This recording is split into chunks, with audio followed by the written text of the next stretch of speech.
promotions, and how these people continue to be in DSP posts, and how these people are booking false cases while not booking cases on the people who should be booked, while exempting Telugu Desam Party people, while booking false cases on others, while how this has been continuing in the state of Andhra Pradesh on the polling day as well as post-poll.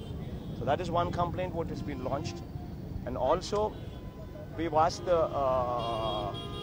governor to also instruct the chief secretary to ensure that this budget of Chandrababu Naidu's government is strictly vote on account budget.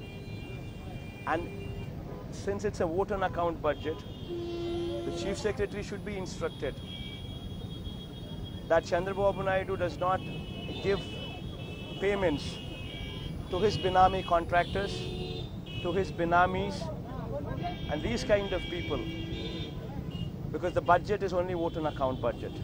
So it's very important that these people wait till the new government takes over, so that everything could be properly inquired before payments could be released. So we've asked the governor to instruct the chief secretary on that count, and we've also asked the governor to kindly intervene on the security of the EVMs, because yesterday we have seen in the newspapers that one of the strong room in Krishna district was literally opened by the RDO without giving intimation to the MLA candidates who contested there. I mean, they have no authority to do so. How is it that the strong room could be opened? How is it that few EVMs could be removed from that place without the contested candidate, that is without our party representatives being there? So we asked the governor to ensure that there are proper CC cameras put in place, and these CC cameras should not report to the district collector, but the feed should go live to CEO here as well as CEC in Delhi, to ensure that 24 hours vigilance is monitored by these people here rather than the district collector who's been posted and appointed by Chandrababu Naidu himself. So we've asked for that also to be done, along with security personnel of central government, paramilitary forces be deployed, and state government security be removed from that position of guarding the strong rooms. One at a time. And he has met Election Commission of India in Delhi, so what would you tell on that? See, the most important point to be clarified here is, I mean, in fact, you should ask Chandrababu Naidu these questions. How is it that 80% of the people have casted their vote? These numbers were never seen before. In fact, when compared to 2014 elections, you've actually seen a situation where 1.62% higher voting percentage took place. So 80% of people who have enrolled as voters have casted their vote. And 80% of them who casted their vote pressed the button on the EVM, verified their vote with the VVPATs, what is also displayed in every EVM once they press the button. So the voter has gone inside, pressed the EVM button, verified with the VVPATs that the same vote has been casted, and then he was satisfied, then he left the booth. If a voter is not satisfied, if I voted my vote as well, I press for a particular party, and if the VVPAT show me another symbol, another party, then why would I keep quiet? Being a voter, I would register a case there in the polling booth itself, and I would not keep quiet.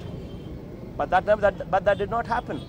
80% of the people have voted, and they have seen which party they voted in the VVPATs, and then they were convinced, and then they left the booth. So why should Chandrababu Naidu now make an issue out of it when there is no issue there? Number one. Number two, you should also ask Chandrababu Naidu this one more question. Before the polling starts, there is a mock polling what what takes place in every booth, where you have agents of all the parties who are sitting in the booth as booth agents. They test the EVMs, casting 50 votes.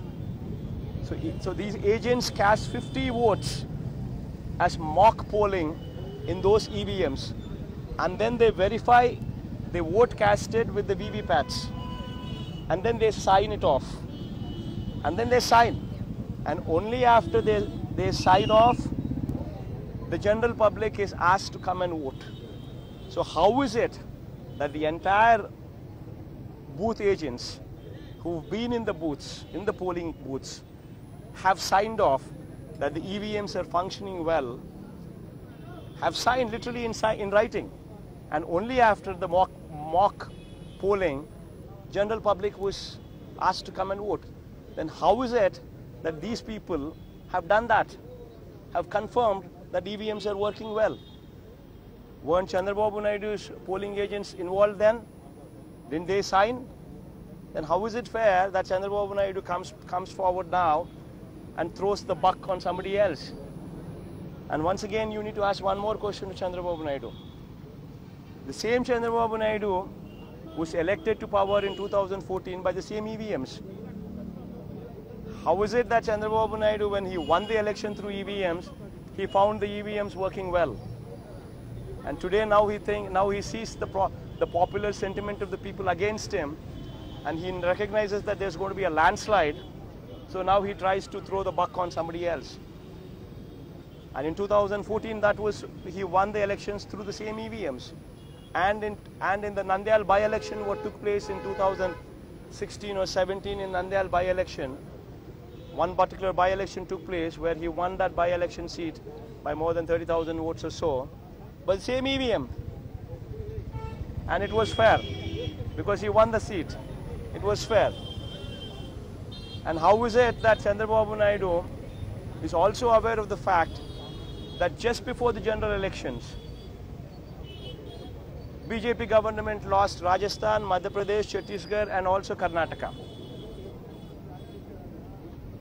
Any party in ruling losing 4 general elections just 3 months before the general election is going to be, it's going to hit them hard. Every party knows that. And how is it that when BJP lost these 4 states, Chandrababu Naidu appreciated EVMs? Why didn't he blame the EVMs? So when it suits his convenience, he says everything is good. And when it doesn't suit his convenience, when he is gauged that the popular mood of the people is against him, and there's going to be a landslide in the state of Andhra Pradesh, and when he recognizes that, he tries to throw the buck on somebody else. So Chandrababu Naidu is going to other states to campaign against BJP. Are you invited by any political party? Because we have considerable vote bank in Karnataka and other states also. See, as far as we are concerned, we are happy with our state. We just finished the polling. I'm going on a holiday and I'll chill. Thank you. So with 80% of the voting,